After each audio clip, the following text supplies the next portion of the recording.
Welcome to Facebook Live with me, Alisa Vitti, and I'm the founder of FLO Living, author of In the Flow, and excited to be here with you all today. Today we're going to be talking about some of the side effects of taking hormonal contraception that I just want you to be aware of because, you know, it's hard to make the right healthcare decisions for yourself, and I think it's important to have all the information. Hey, Vanessa, good to see you. Um, Before I dive into the topic of today, I guess I'd love to hear two things. One, and I'm noticing my lipstick is a little, okay, there we go. One, I'd love to hear where you're tuning in from. And two, if you have been on or are on or thinking of going on birth control, or if you've had an experience with it that, um, was challenging for you, I'd love to hear. Hey, Liz. Hey, Brooke. Thanks for all of you tuning in. Sorry for the little late start. Oh, so much going on. How's everybody doing also with the ongoing pandemic stress? It's wearisome. That's how I'm feeling about it. Okay, so let me dive in. For those of you who are joining, hello, hello. We're going to be talking about birth control, what you need to know. Hey, Meredith. Hey, Jenny from Sweden. That is awesome. Vanessa, good morning in Australia. That is great. I have a dear friend who lives in Australia, Melissa Ambrosini, and I just love her. She's had me on her podcast a couple times, and she is just a great ambassador for Australia. Hello, Anna Maria in Sheffield. Oh, Meredith, I'm sorry that your husband had COVID. It's exhausting. Amanda in Austin, Texas. Quit taking it 15 years ago because it made you feel crazy. Not an imagined experience, Amanda. It's a real experience. Hey, Mackenzie in Canada. Hey, Brooke in Seattle. Okay, cool. You're taking your IUD out next week. That's awesome. Wow. Yes, Liz. Yeah, the Yaz was really problematic for a lot of people. Hello, Iveta in Bulgaria, Alex in Pennsylvania, Viara in Bulgaria. Hey, Ansley in Austin. You guys are going to be in I'm making a small prediction here. I think Austin, Texas is going to be the next New York / San Francisco hotspot, like in terms of a really fabulous city to live in. Just my thought. Hey, Darren. Awesome, awesome, awesome. Meredith. Yes. Hey, everybody. You guys are from everywhere. Avery in Texas, Nika in Montreal. First time. Welcome. Nice to meet you. Nice to have you. Oh, Mare, congrats. Hey, Sarah from Boston. That's awesome. I'm so happy to have you all here. Um, oh, Iveta, yes. And you're still struggling to have a proper cycle. Okay. Well, you're in the right place. Victoria in Mexico. I am so deeply honored that you are tuning in from all over the world. I am here to serve as much information as I can. So let me dive in. Abby in Portland. I love Portland, Maine. Hey, Erica, first timer. How many first timers do we have today? This is so great. Thanks, Alexis. Yes, this is a really special community of women. I invite you all to join the FLO Living page. There's an In the FLO Facebook group. There's a Woman Code Facebook group. Thanks, Ainsley. Who knows?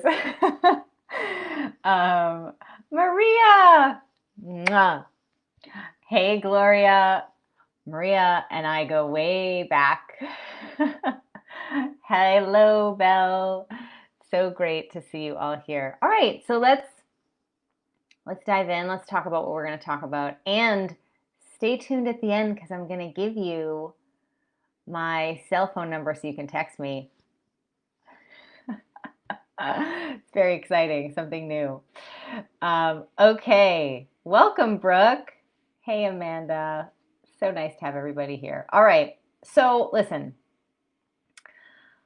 here's my official on synthetic birth control. I think it is fantastic, essential, and a right that we should all be able to access any medication we want, including synthetic birth control pills or any form of that you need for the purposes the purposes, you guys are funny, the purposes of, family planning or anything that you need it for.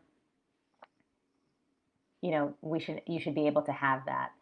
So here's the thing.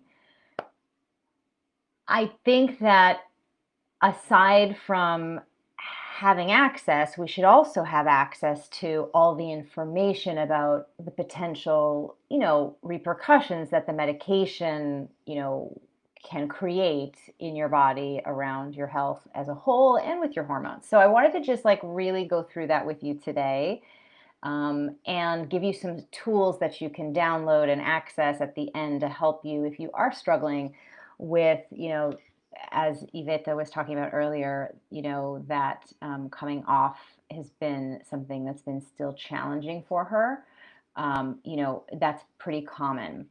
So I want to make sure you have all the support that you need. The thing that I want to say to start is that my fundamental issue with synthetic birth control is not that it exists, as I hope to have made clear. I think we should have it and have access to it.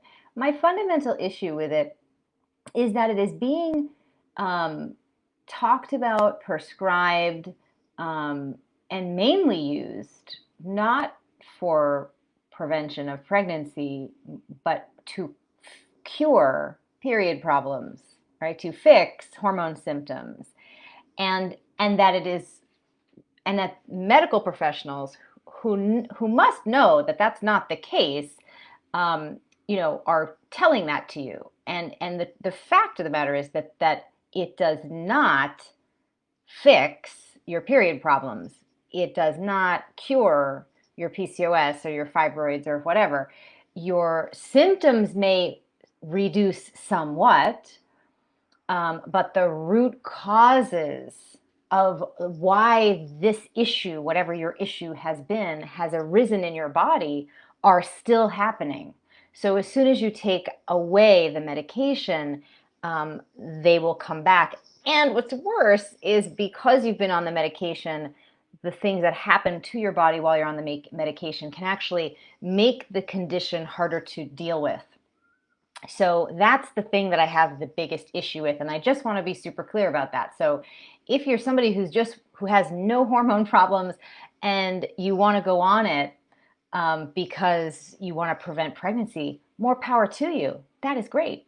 That is what it's there for. But if you have been told that the only way to quote unquote, the only way to deal with your period problems is to go on this type of medication, that I have an issue with because it's not accurate. So let's talk about these side effects, because as you know, I think the best way to address menstrual issues is to really get to that root cause of what is disrupting the endocrine system, and then, as you know, in my new book, what's disrupting your infradian rhythm. If we can get down to these fundamental aspects of our health, then the body starts to do what it's supposed to do, and you get back in the flow, right? You get out of hormonal chaos and you get back in the flow of what your body is designed to do in such a precise and beautiful way. All right, so here's some of the things that you should know that happens when you take this medication into your system. So hormonal birth control can really disrupt your essential microbiome balance. And that is important because just recently research revealed that the pill actually can trigger like an IBS or a Crohn's type of reaction. And that's symptomatic of a disease that's created by an imbalance in that gut microbiota. And, this is important. The microbiome is a new frontier for medicine, and more research is getting published that shows just how critical a healthy um, microbiome is for your overall health. And once it's become damaged, it takes time, significant time to repair this. And the impact of the pill on the microbiome will definitely last long after you stop taking it without concentrated, focused efforts to replenish good gut bacteria. So, I think that's frustrating that you may not have been told that because, for example, if you knew that going into taking the medication, then at least you would know to take your pill or whatever you're taking, or if it's an inserted device, but be definitely taking good probiotics, right? Every day. Like it's super important, right? And so I think that's what I mean. It's just, again, I'm not vilifying this medication. What I'm saying is, um, you need to have all the information so you can take care of yourself while you're using it properly, right? I think that's important. And yes, Alexis, even if you never had any pre-existing gut issues, this can definitely damage your microbiome.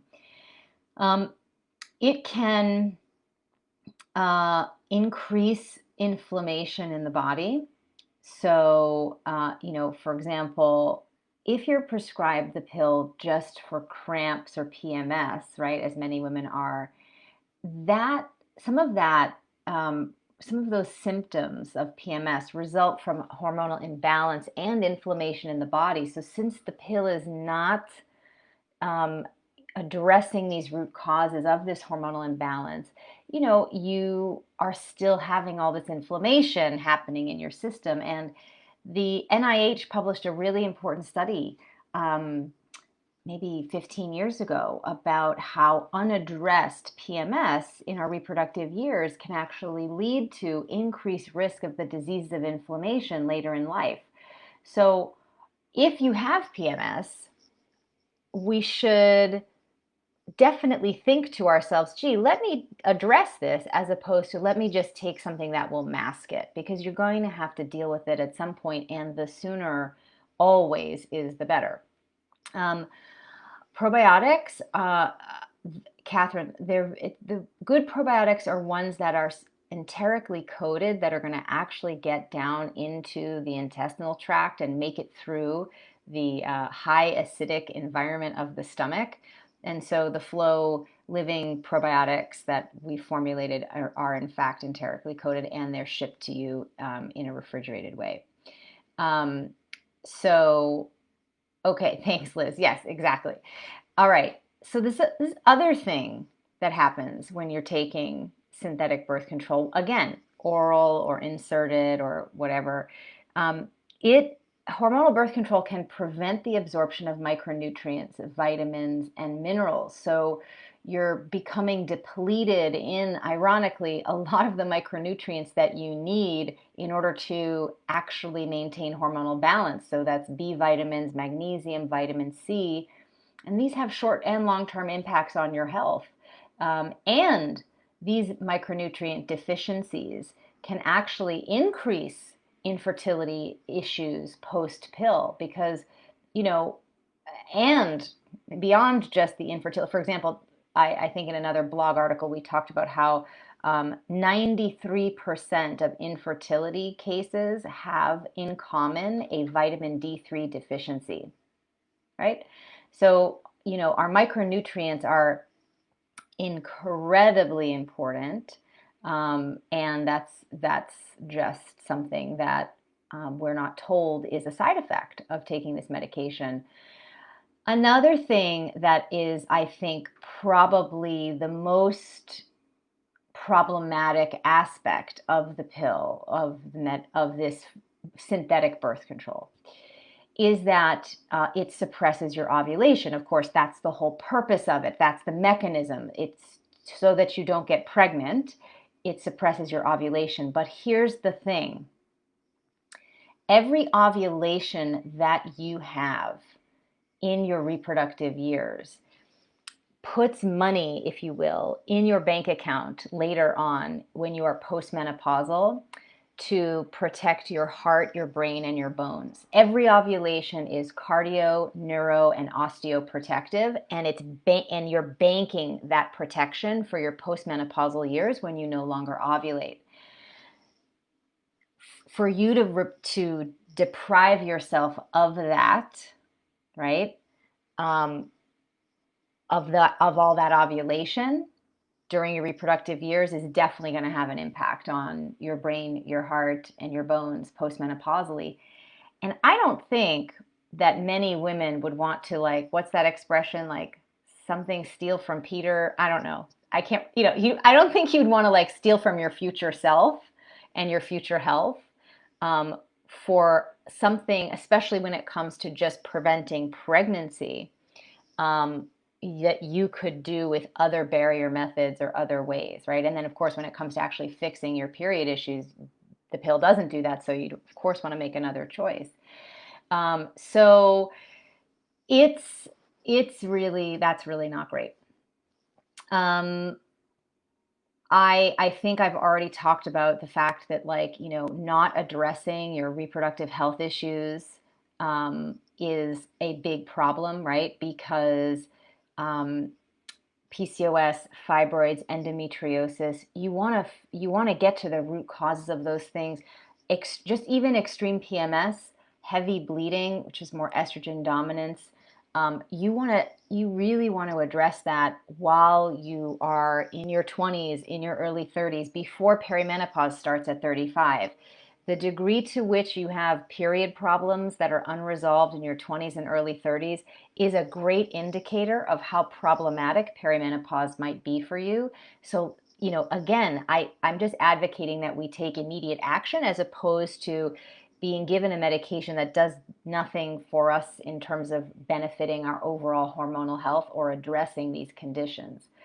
It also undermines your fitness, right? And when I say fitness, I mean lean muscle mass versus stored fat.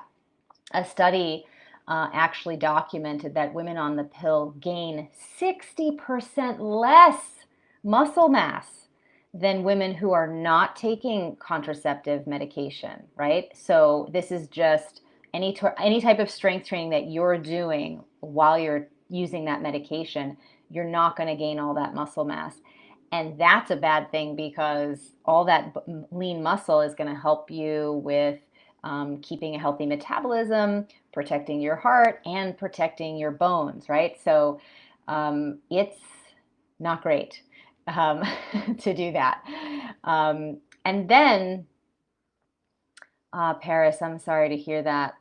That is really not optimal. I would love for you to look at Dr. Pierre Paoli's work on ovarian rejuvenation and melatonin. Just Google Dr. Pierre Paoli and have a look and see what you think about it. And then, you can reach out to us and we can talk more about it. So let's see, I have some questions here. Yeah, Brittany, again, I think if you're going to stay on the medication and you had no issues and everything is working for you, that is great. I would want you to be taking a bunch of supplements, right? To make sure that you are just addressing the things that, Margarita, yes, Italian doctor, that you would want to take in order to just address what might be happening on that micronutrient level, the microbiome level, right? So that when you do eventually come off of it, you don't find yourself with post-birth control syndrome, which is the syndrome that happens from prolonged exposure to this medication where you have all of this depletion that you haven't been managing, and then you kind of hit a wall or fall down a cliff, or, there's whatever expression you want to use, but you will really feel the impact of all that micronutrient depletion. And so, I would definitely start to, work toward getting on some supplements. The FLO Living supplements are a great tool to use in partnership with that medication. Um, to prevent uterine polyps, Sharon, I think that, and for everybody who's asking, I've you're all saying the same thing. I was prescribed this medication to treat, prevent fibroids, polyps, etc., right? Um, you want to be asking yourself, why did your body create fibroids in the first place, polyps in the first place? A lot of that has to do with excessive levels of estrogen. And so I'd want you to, really take a look at what you could be doing to address that with diet and supplementation, because even if you want to stay on that medication, eventually you're going to have to get off of it, and you want to make sure that you've addressed that estrogen excess, right? Um, Anya, I would want you to connect with some other women who have had a lot of success really dealing with their endometriosis using food. I mean, what we're learning about endometriosis is that it is both a hormonal issue and an autoimmune issue. And so there's a lot of important things that one needs to do to support the gut, microbiome, inflammation in the body. There's lots that you can do that doesn't require you using synthetic birth control, but you'd want to start putting those things in your system first. And so just hang on till let me sort of wrap up, and then I'll share where I want you guys to all download this tool that I have in mind for you today. So let's see, a couple of other things that you need to know about the medication are that it can cause you to be attracted to a non-ideal partner. And what I mean by that, that is that you will be attracted to people who are not immunologically very variant from you. So this will increase the risk of miscarriage. This will increase the risk of potential complications in your children's health.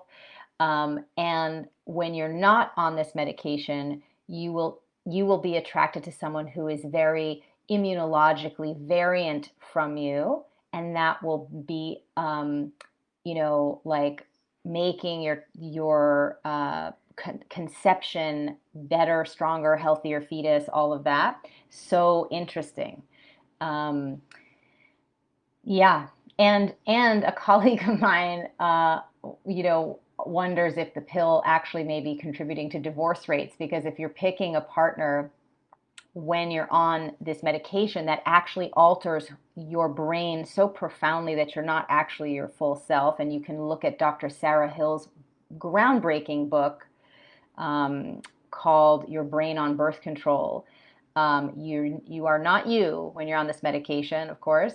And then when you quit the medication to start having a baby, you can feel different about your partner. So that is something to know.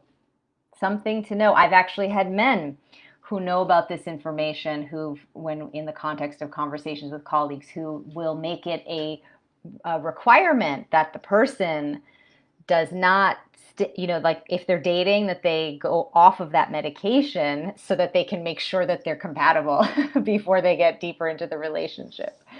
Um, it's not so much the pheromones. In fact, we've never been able to really replicate human pheromones in the lab, and so it's kind of this like mythological thing. They do exist in animals for the heat estrus cycle for reproduction, but not so much with humans. But it does seem to change the way that your olfactory system responds to scent,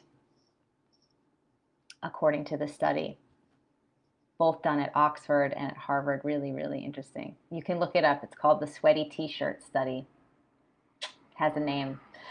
Um, okay, you know, it mood issues.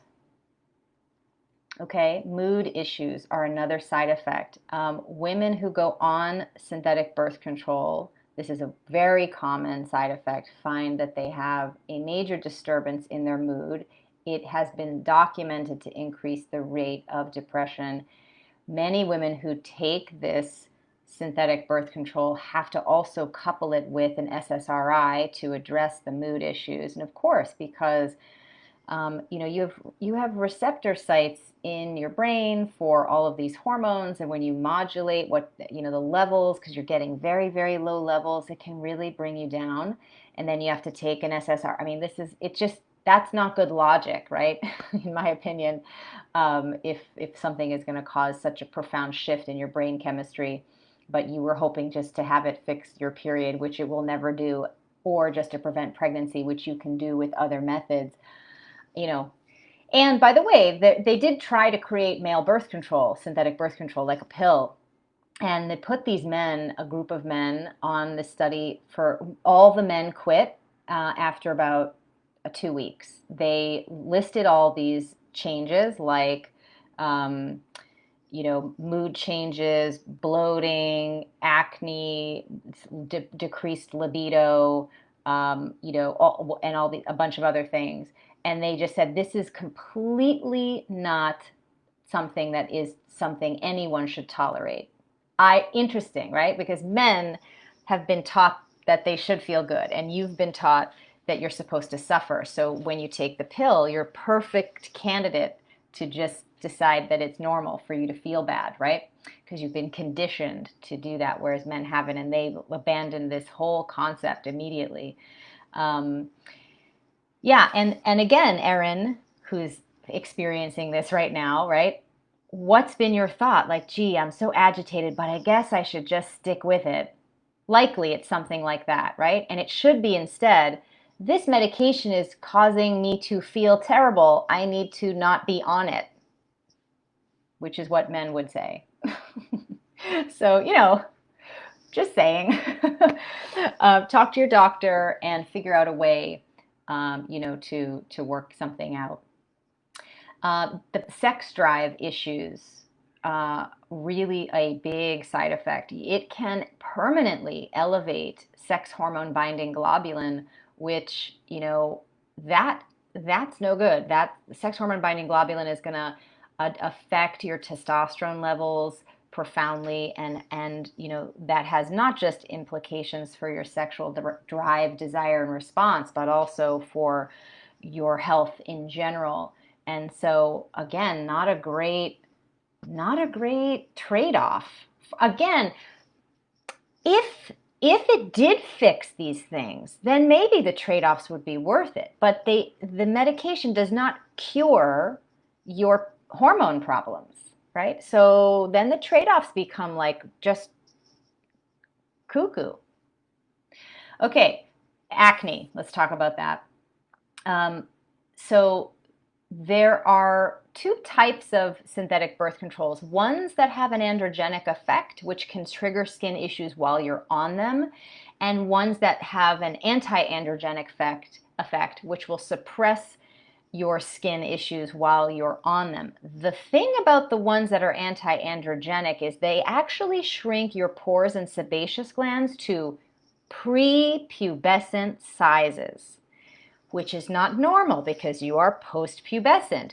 So when you go off this medication, your acne will come roaring back, because your body is going to try to restore pore size and sebaceous gland size to normal adult, scale, and that can be quite dramatic overnight, So that is, something to know. And you certainly don't want to be on the ones that have an androgenic effect. I mean, it's not good either way. Um, so I think that, I hope that you kind of have gotten a good picture of what the trade-offs might be, and that there's this synthetic birth control syndrome that is a real phenomenon. So if you've been on it and you've come off of it and you just don't feel that you've ever fully recovered, that also is not in your head. These things that we just went through together, the list of side effects, those can linger for years until you address them in some way. And some of them are unaddressable, like the the Mirena IUD, if that is the one that secretes hormones, Brooke, then it would prevent ovulation. The copper IUD, which does not secrete any hormones, does allow ovulation. And so that would be good. The problem with the copper IUD, however, is because it imbalances your copper and zinc levels, it can actually increase the level of cramps that you have, but you can offset that by taking zinc as a supplement, which should be fully disclosed when somebody gets a copper IUD. Can I speak about the fertility awareness method? I can a little bit, Katie, but I'm not going to have enough time to do it justice here. But what I'll say is, for those of you who are interested in, finding other ways to prevent pregnancy, you can use so many things, from devices. The Daisy fertility tracker is great. You just, before you get out of bed, you stick the thermometer in your mouth and it wirelessly connects to the app and tracks your basal body temperature with extreme precision, presents you with a chart so you know when you're fertile. I think that's a great tool if you want to use something to have lots of precision around that. Um, and yes, Andrea, it could be that your acne is now, like I said earlier, it depends on the type of pill that you've been taking, if it's anti-androgenic or androgenic. Um, and Victoria, I can talk about that, but not today, because I want to make sure that I really focus on today's subject. Yeah, Brooke, that's a great book for learning about FAM for sure. So back to synthetic birth control syndrome, I think that it's just really important that if you've been on it, just to know that these things are happening to you in real time. And then when you go off of it, you have to really address this. You have to address the micronutrient depletion, the microbiome, and your moods and all of that. Your skin. You're going to have to do some things to work toward that. So, what do I recommend? I would say one of the things that you want to do before you talk to your doctor about transitioning off the medication, before you do that at all, is that you want to lay some groundwork in your body before you stop the medication. And I would say 3 months is a good number to have in your mind as to how long you want to start, taking supplements. Again, you can use the FLO supplements. I formulated these specifically to help deal with synthetic birth control syndrome. And again, you'll still be on your birth control, but you'll start like 3 months before taking some of these supplements. And then you want to start really working with food. You can pick up in the FLO and start to understand how the cycle syncing method can be helpful to you, because that'll be really an important diet and lifestyle support as you transition off, if you choose to do that, to help you, reestablish the rhythmic conversation between the brain and the ovaries. And, definitely look at, your gut health. Somebody mentioned sauerkraut earlier. I would do probiotics and fermented foods, like now ASAP, multiple times a week of the sauerkraut and fermented foods. Um, and, really kind of work on just addressing the reality, which is that this medication is affecting you. And if you've already off, yeah, I would, ideally. So let me give you all so that you have some tools, okay? So what I want you to do, I promised you my cell phone number, so I'm going to put it in the chat. This is something that you can text. It's a sort of a text only number. So for those of you who are worried I'm going to be flooded, and of course I can't answer any, like medical questions or things. So just you want to set you up for appropriate things. But what I do want to be able to communicate with you. So you can text me here, and what I created a special guide that outlines everything you need to do to sort of support your body as you consider transitioning off the pill with your doctor. And so all you have to do is just text this number and just text birth control rehab. I'll type that in so you can just like cut and paste it. So you're going to want the birth control rehab. Okay, so text that to me. Synthetic birth control syndrome. Yeah, I never think it's too late for the body. I really don't, Alexis. I think that it just means that you've got to intensify what you're doing to address it. And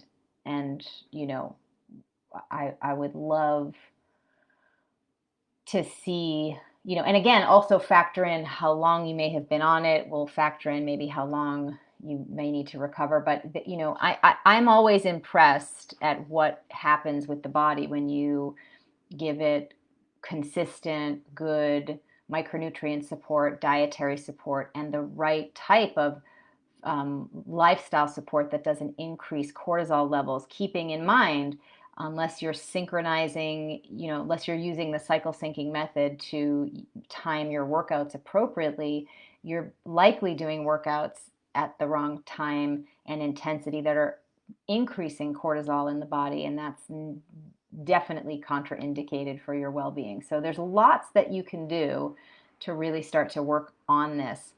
I also want to make note of so definitely text me birth control if you want the birth control rehab guide. It's free, and we'll just send it to you, and that will help really help you understand how to deal with all of your questions, what you can talk to your doctor about, and what are the particular micronutrients that I recommend, and all sorts of things. But I also wanted to talk to you about something very special that I'm doing next Thursday at 7 p.m. and you're all invited. So you may have seen on my Instagram feed that I am hosting a very special sneak preview of The Business of Birth Control, which is a brand new documentary that Ricky Lake and Abby Epstein have put together. I am a part of the film, as are many other women's health experts, and I am going to be doing a sort of fireside chat and a Q&A for you. Yes, if you guys are overseas and you can't send a text, just email support@FLO Living. Okay, and we'll get that to you as well. Put the same thing in the subject line, birth control rehab. And I would love for you all to come so that you can get a 30-minute sneak preview of the film, and to talk with me and Ricky Lake and Abby Epstein about even more thoughts on, the state of the union with birth control and what women need to know, and what this means for the future of women's health care. I think that is something that's really important. So I'd recommend that you, in order to access everything, that you go to, let me see if I can quickly find the link for you, if I can. I'm gonna try. Well, I can't quite dig it up as quickly as I'd like to. So what I'd recommend is that you just go to my Instagram, at FLO Living or at alisa.vitti, and there'll be a swipe up link to reserve your ticket. So the movie is The Business of Birth Control. And if you go to my Instagram account, again, that's at FLO Living or at Alisa.Vitti, you'll see a nice image of me and Ricky Lake. And please join us because your ticket will support the film and support this important information getting out to millions and millions of women. Because, as many of you have mentioned, why haven't you heard this before? Why is this not standard disclosed information in sessions with your medical providers? We're hoping that this film really helps to make it so. But of course, we all need your help to make this big change. So I hope that you'll come and support the film by buying a ticket and to join me next Thursday, August 27th, 2020, because I know these videos are up forever, at 7 p.m. Eastern Standard Time for this 30-minute screening of the film, and then a Q&A with me and Ricky Lake and Abby Epstein, who created the documentary. It's going to be juicy, really, really good, and we'll get a chance to talk together more. So again, thank you, Megan. I'm so grateful for your support on behalf of those filmmakers. And go to the Instagram feed to swipe up and get your tickets. And tell your friends, make it a viewing party, a COVID-safe viewing party. The more, the better. All right, ladies, thank you so much for spending time with me today and diving into this subject. Please share this video, like the video, and then please share it with your friends. And always, I welcome anyone who has something interesting, feedback to share, good positive feedback. We could use your support on the Facebook page. So please leave some stars and maybe 5, and leave your thoughts about the important work that we're doing here and how it's helping you. That would be a really big support to me and the work that we're trying to do. Thank you guys so much. I'll look forward to reading your comments and reviews. And until next time, take really good care of your ovaries and hormones. And I hope to see so many of you next Thursday, 7 p.m. It'll be like an evening date. I'm really looking forward to it. All right, everybody, talk to you another time. Thanks so much.